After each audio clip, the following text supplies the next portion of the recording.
এটা কতখানি সঠিক যে কিছু লোক এভাবে দোয়া করে যে, হে আল্লাহ, আমি তোমাকে আমার নিয়তি বদলাতে বলছি না, বরং তার বদলে বলছি তুমি আমাকে এ পরীক্ষায় সাহায্য করো।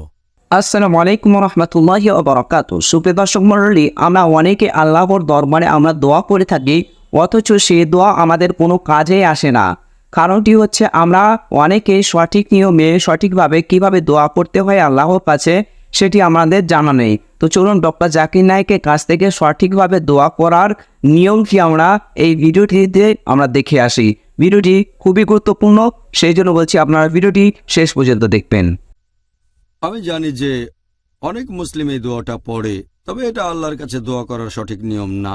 কারণ আল্লাহ আমাদের বলেছেন যে আমরা তার কাছে প্রার্থনা করতে পারি, যে কোনো কিছু ক্ষমা প্রার্থনা করতে পারি, ভালো জিনিস চাইতে পারি।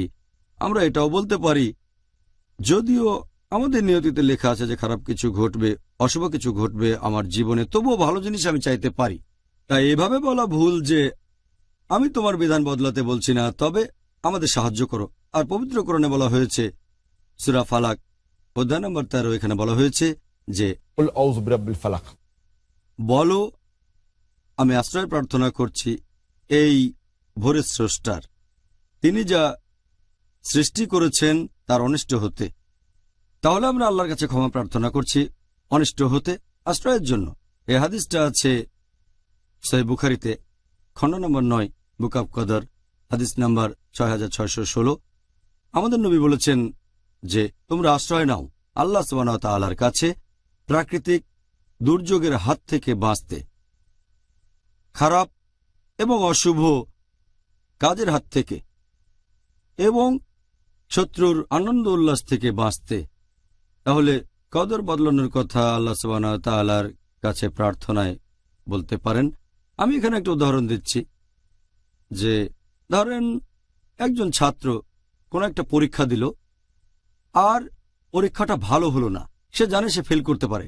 সে বাসায় এসে আল্লাহ সুবহানাহু ওয়া তাআলার কাছে দোয়া করল, হে আল্লাহ সুবহানাহু ওয়া তাআলা আমাকে পাশ করিয়ে দাও। আর আল্লাহ সুবহানাহু ওয়া তাআলা তার দোয়া কবুল করলেন। এখন তার কদরে এটা লেখা আছে যে এই ছাত্রটা পরীক্ষায় ফেল করতে পারে। সে বাসায় এসে আল্লাহ তাআলার কাছে দোয়া করল। আল্লাহ তাআলা এটা জানেন যে কেউ তার কাছে প্রার্থনা করবে কি করবে না, আর আল্লাহ এটাও জানেন যে দোয়া কবুল করবেন কি না। তাহলে অরিজিনাল কদরে লেখা আছে সে পরীক্ষায় ফেল করবে। আল্লাহ এটাও আগে থেকে জানেন ছেলেটা বাসায় এসে আল্লাহর কাছে দোয়া করবে পাশের জন্য, যাতে সে পরীক্ষায় উত্তীর্ণ হতে পারে। আল্লাহ এটাও জানেন তিনি তার দোয়া কবুল করবেন, ছেলেটা পরীক্ষায় পাশ করবে। তাহলে এখানে কদর ঠিক আছে, সে পাশ করেছে, কিন্তু আগের কদর যেখানে লেখা আছে সে ফেল করবে, যখন দোয়া করল তখন আগের কদরটা বদলে গেল। তবে আল্লাহর আছে ইলমে গায়েব যে ছেলেটা দোয়া করবে কি করবে না। সেজন্য আমরা সবসময় দোয়া করব আল্লাহ সুবহানাহু ওয়া তাআলার কাছে, তার কাছে ক্ষমা প্রার্থনা করব এবং সাহায্য চাইব। তাহলে এটাও কদরে লেখা আছে ছেলেটা দোয়া করবে, আল্লাহ তার দোয়া কবুল করবেন আর সে পাশ করবে। আচ্ছা, ভালোই তো, এটা তো খুব ভালো। তাহলে বলা যায় আমাদের সবারই আশা আছে। তো আশা করছি আপনারা পুরো ভিডিও দেখে বুঝতে পেরেছেন যে আল্লাহ দরবারে কিভাবে দোয়া করলে আল্লাহ তাআলা দ্রুত সে দোয়ার ফলাফল দেন।